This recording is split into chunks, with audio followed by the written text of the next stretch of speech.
کراچی میں صورتحال ذرا تشویشناک ہو گئی جب کراچی کے مختلف علاقوں میں خاص طور پہ ملیر اور لانڈی کے علاقے تھے، یہاں پر زلزلے کے جھٹکے محسوس کیے گئے اور ایک نہیں متعدد زلزلے کے 12 14 15 18 کے قریب کہہ رہے ہیں کہ یہ کچھ 2 دن میں اتنے جھٹکے، یہ تو سمجھ نہیں آ رہا. میں تو بالکل ہی بوگل ہو کے رہ گئی ہوں کہ ہو کیا رہا ہے. تو اس طرح کی صورتحال کبھی کراچی میں ہوئی نہیں ہے اور کبھی کسی علاقے میں بھی اس طرح کی صورتحال نہیں ہوئی کہ 2-3 دن کے اندر اندر اتنے زلزلے کے جھٹکے محسوس کیے. تو اس کی وجہ کیا ہے اور یہ کیوں یہ زلزلے کے جھٹکے ہیں؟ کیا آنے والے دنوں میں کچھ ایسا مزید بھی ہو سکتا ہے جو ڈیزاسٹرز بھی ہو سکتا ہے، اللہ نہ کرے؟ تو یہ ہم جانیں گے چیف میٹرولوجسٹ. ایکسپرٹس اس کو اسٹڈی کر رہے ہوتے ہیں. جی کر رہے ہوں گے. مجھے تو لگتا ہے کہ کسی اور ملک سے لوگوں کو بھی یہاں آ کے جا کے ٹیسٹنگ شروع کر دینی چاہیے تھی، بیکاز جو لوگ اس پہ کام کرتے ہیں وہ دنیا میں کہیں بھی پہنچ جاتے ہیں کہ یہ ایکٹیویٹی جو ہے یہ کیا ہے، یہ کیوں ہو رہی ہے. کیوں ہو رہی ہے. تو چیف میٹرولوجسٹ امیر حیدر صاحب نے ہمیں جوائن کیا. امیر صاحب بہت شکریہ، آپ نے وقت دیا.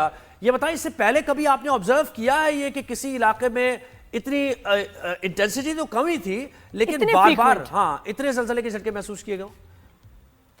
جی بالکل، آپ کی بات درست ہے.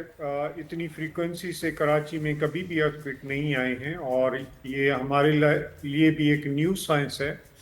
اور جنرلی یہ ہمارے ناردرن پارٹ میں اس طرح کی ایکٹیویٹی ہوتی رہی ہے.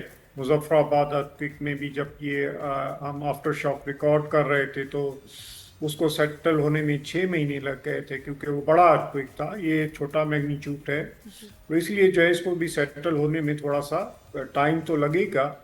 بہرحال یہ کراچی کی نوعیت کے لیے تو آپ کہہ سکتے ہیں، لیکن یہ فنامنا دنیا میں ہوتا ہے کہ جب بھی کوئی ارتھکویک آتا ہے تو اس کو سیٹل ہونے میں ٹائم لگتا ہے اور وہ جب تک اپنی انرجی کمپلیٹلی ریلیز یا زمین کا جو حصہ جو ڈسٹرب ہو چکا ہوتا ہے یا اپلفٹ ہو چکا ہوتا ہے وہ نیچے سیٹل ہونے میں ٹائم لیتا.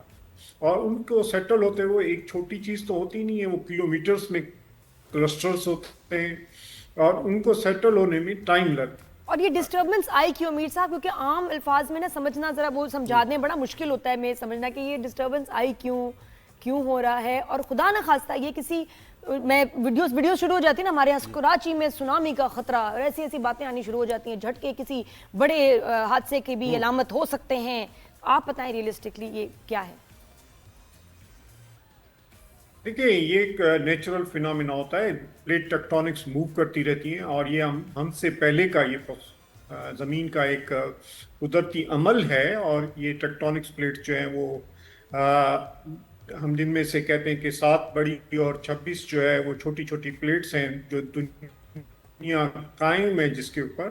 تو یہ سرکتی رہتی ہیں اپنی مختلف سپیڈز کے ساتھ، جو ہر پوائنٹ پر مختلف سپیڈ ہوتی ہے اس سے موو ہوتی ہے. اور جب فالٹ لائن ہوتا ہے وہ سرک نہیں سکتا ہے تو اس میں ایک انرجی ایکومولیٹ ہوتی رہتی ہے. تو جب وہ اچانک انرجی اپنی ریلیز کرتا ہے یعنی ارتھکویک کی شکل میں، تو وہ پھر ٹائم گین کرتا ہے دوبارہ اپنی جگہ پر سیٹل ہونے میں. اور یہ فالٹ لائن کی آپ نے بات کی ہے، لیکن وہ پھر وہی سونامی اور اس چیزوں کا تو آگے کوئی سین نہیں ہے نا، مطلب اللہ معافی.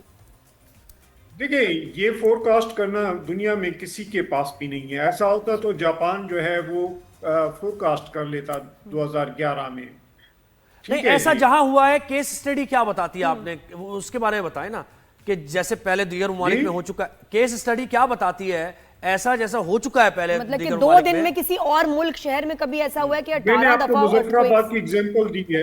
مظفر آباد کی ایگزامپل دی ہے، میں خود تھا. سر وہ تو آفٹر شاکس تھے، آفٹر اے بگ ارتھکویک، وہ تو آفٹر شاکس ہیں. ہم بات کر رہے ہیں یہ جو چھوٹے میگنیچیوڈ کے جو ارتھکویکس آ رہے ہیں 3 پوائنٹ سم تھنگ. یہ بھی میم اگر آپ اس کو ویسے تو یہ ہے کہ یہ پلیٹ سیٹنگ یعنی جو فالٹ ہے نا وہ سیٹل ہو رہا ہے، ٹھیک ہے. اگر آپ اس کو آفٹر شاک سے نام دے دیں یا آپ اس کو جو ہے وہ کیونکہ یہ لوکیشن چینج ہوتی ہے، یہ گریجولی اپنی سائٹس کو جو ہے وہ سیٹل کر رہے ہوتے ہیں. اتنے بڑے ارتھکویک کی جو سائنس ہے اس میں جو آفٹر شاکس کے جو کانسیپٹ ہے نا وہ کم ہوتا ہے. ٹھیک ہے جی جی تھینک یو سر، بہت شکریہ. جی سر بہت شکریہ.